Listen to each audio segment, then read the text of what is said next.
महंगाई को कम करेंगे? किस भाजपा के नेता ने बोला है कि हम नौजवानों को, जो पढ़े लिखे बच्चे बच्चियां, उनको नौकरी देंगे?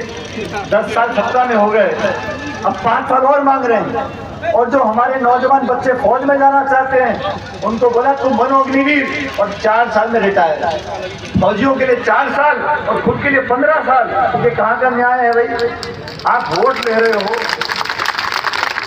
आप विपक्ष को समाप्त करना चाहते हो, विपक्ष पर दबाव बनाना चाहते हो, ये चलने वाला नहीं है।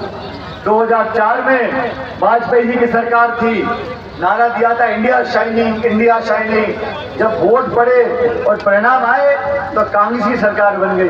20 साल बाद वही होने जा रहा है। ये लोग बहुत हवा में घूम रहे हैं, 400 पार, 500 पार, 600 पार, कुछ होने वाला नहीं है।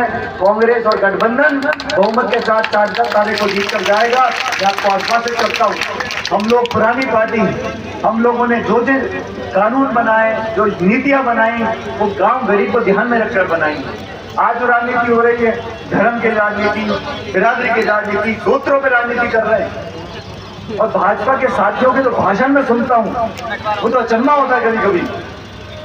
कहते कांग्रेस का घोषणा पत्र, इसमें मुस्लिम लीग की छाप है। मुसलमानों को आप ये देना चाहते हो, वो देना चाहते हो, घोषणा पत्र में लिखा है। अरे हमारे घोषणा पत्र में लिखा है गरीब को भगवान मानकर पूजा करेंगे, किसान को सम्मान देंगे, महिलाओं को, दलितों को, ओबीसी को, सबको, आरक्षित वर्गों को आगे लेकर जाएंगे, संविधान की रक्षा करेंगे।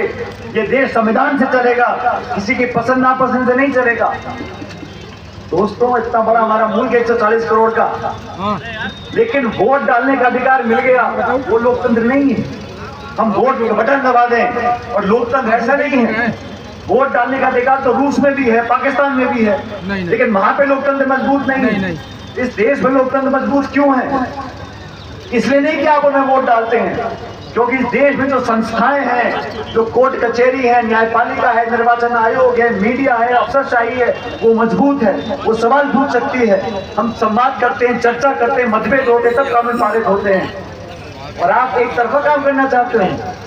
आप संविधान में जो हमारी मूल भावनाएं हैं, उसके साथ खिलवाड़ करना चाहते हो।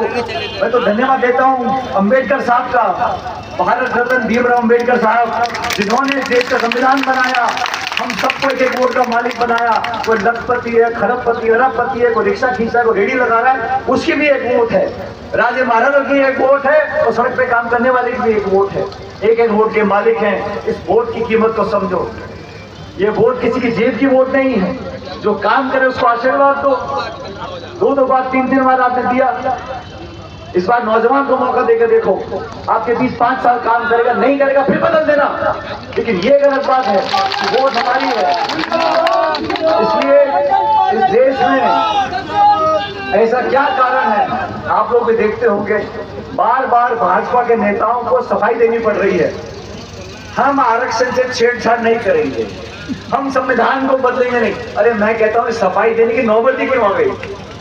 आपने कभी सुना मनमोहन सिंह जी को बोलते हुए कि मैं संविधान में बदलाव नहीं करूंगा? राजीव गांधी जी के पास 400 से ज्यादा सांसद थे सन 84 में, 400 से ज्यादा सांसद थे। कभी उन्होंने बोला कि मैं भाजपा मुक्त बनाऊंगा इस देश को? कभी राजीव गांधी ने बोला मैं विपक्ष की आवाज को बंद कर दूंगा? साथियों, दोस्तों, किसान भाइयों, बुजुर्गों,